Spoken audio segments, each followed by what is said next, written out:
Bienvenidos al episodio número 30 de Utópico. Hoy exploraremos un tema fundamental para la vida humana, la esperanza.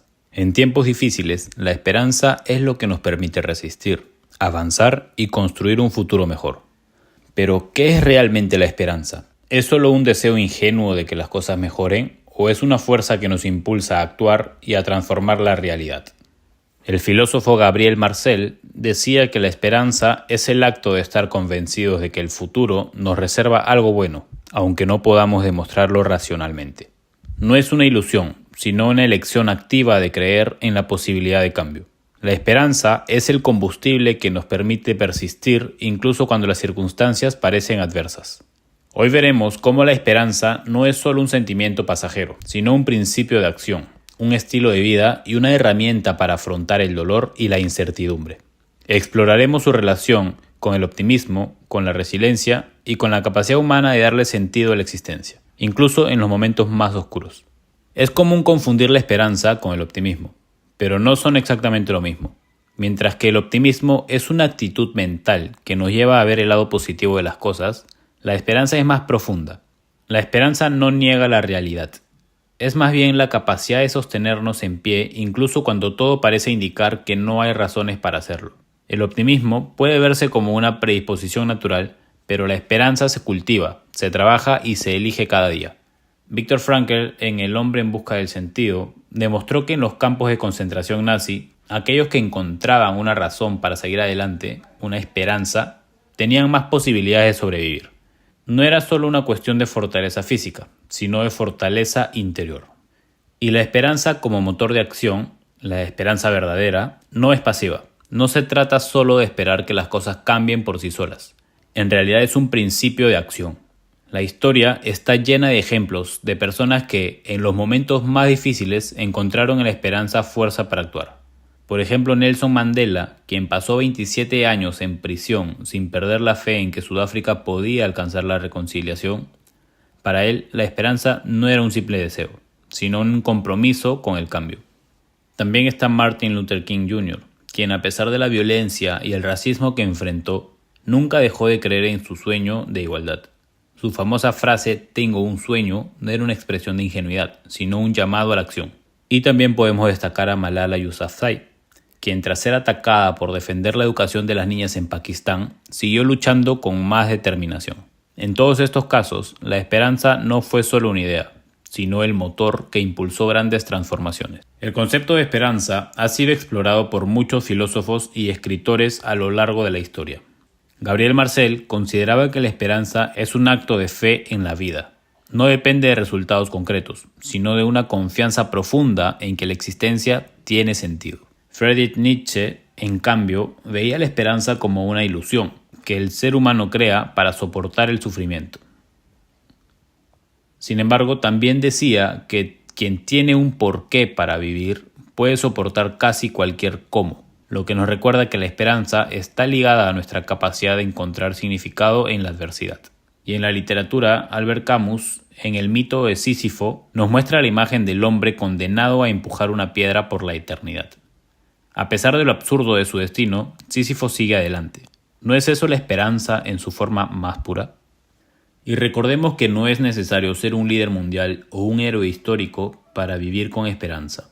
Podemos empezar a aplicarla en nuestro día a día con pequeñas acciones. Te dejo 5 tips. 1. Aceptar la incertidumbre.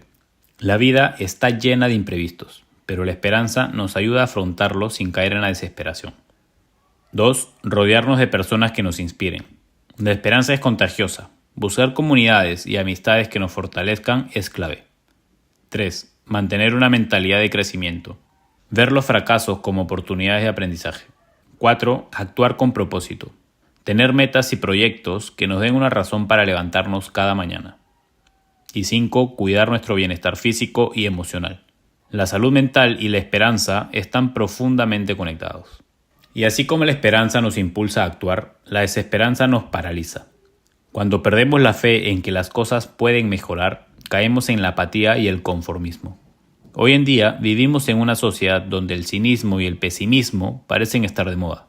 Se nos dice constantemente que el mundo está arruinado, que no hay futuro, que todo está perdido. Pero la historia nos muestra que siempre ha habido crisis, guerras, enfermedades, y aún así la humanidad ha seguido adelante. Desesperar es renunciar a la posibilidad de que las cosas cambien. Y si algo nos enseña la historia, la filosofía y la vida misma, es que el cambio siempre es posible. La desesperanza tiene múltiples formas y puede infiltrarse en la vida de las personas de manera silenciosa. A nivel individual se manifiesta en la depresión, la ansiedad, la falta de motivación, y a nivel colectivo puede llevar el estancamiento de una sociedad a la pérdida de valores y a la resignación ante la injusticia. Desde la psicología, Martin Seligman, padre de la psicología positiva, describió el fenómeno de la indefensa aprendida.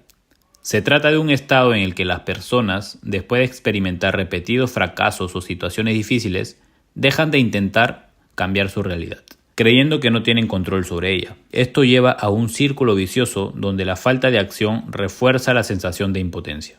Un ejemplo claro de esto ocurre cuando alguien que ha enfrentado constantes rechazos en la vida amorosa o laboral deja de intentarlo por miedo a fracasar nuevamente. Se rinde antes de empezar. Esta actitud no solo afecta a nivel individual, sino que puede trasladarse a la sociedad en forma de conformismo. Vivimos en una era donde el acceso instantáneo a la información nos expone constantemente a noticias negativas. Crisis económica, conflictos bélicos, cambio climático, corrupción política. Y esta sobreexposición puede generar una sensación de desamparo, llevando a la llamada fatiga de la compasión. Un fenómeno en el que las personas dejan de reaccionar ante el sufrimiento ajeno porque sienten que nada de lo que hagan puede marcar la diferencia. Zygmunt Bauman, un filósofo, en su análisis de la modernidad líquida, hablaba de una sociedad caracterizada por la incertidumbre y la falta de proyectos a largo plazo. En este contexto, la desesperanza se alimenta del miedo al futuro, de la inestabilidad laboral, de la falta de confianza en las instituciones y la desconexión entre las personas. Un ejemplo palpable de esto es la crisis de propósito que afecta a muchos jóvenes en la actualidad. Crecen con la sensación de que, sin importar cuánto se esfuercen, el sistema está en su contra. Esto genera apatía y un rechazo a la idea de esforzarse por un futuro mejor. Sin embargo, la historia nos muestra que las generaciones pasadas también enfrentaron enormes desafíos. Y fueron precisamente aquellos que se atrevieron a desafiar la desesperanza quienes lograron cambiar el rumbo del mundo. Desde la filosofía, el existencialismo ha explorado la lucha entre la esperanza y la desesperanza. Jean-Paul Sartre decía que estamos condenados a ser libres, lo que significa que, aunque el mundo parezca de un sentido predefinido, somos responsables de darle significado a nuestra vida. En este sentido, la desesperanza es una decisión de rendirse ante la falta de sentido, mientras que la esperanza es el acto de crear propósito a pesar de la incertidumbre. Por otro lado, Albert Camus, en el mito de Sísifo, nos habla de la rebelión contra el absurdo. Sísifo, condenado a empujar una roca por toda la eternidad, representa la condición humana. Aunque su tarea parezca sin sentido, sigue adelante.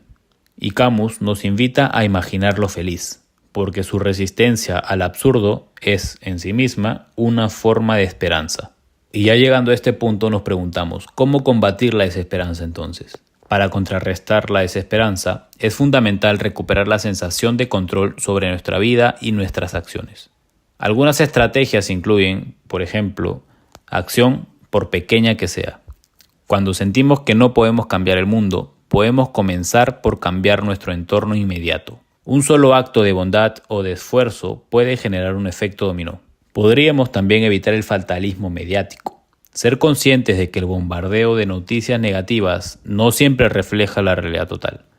Hay avances y hay cambios positivos que suelen pasar desapercibidos. También enfoquémonos en lo bueno. Podemos buscar inspiración en historias de resiliencia. Conocer la vida de personas que superaron grandes adversidades ayuda a recordar que la historia no está escrita y que siempre hay espacio para la transformación. Y no olvidemos cultivar la gratitud.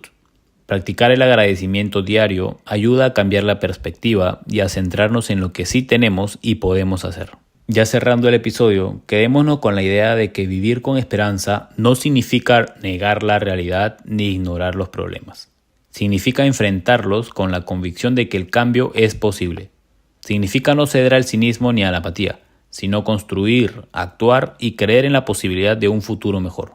¿Vas a permitir que la desesperanza te paralice o vas a elegir la esperanza como un acto de rebelión contra la resignación?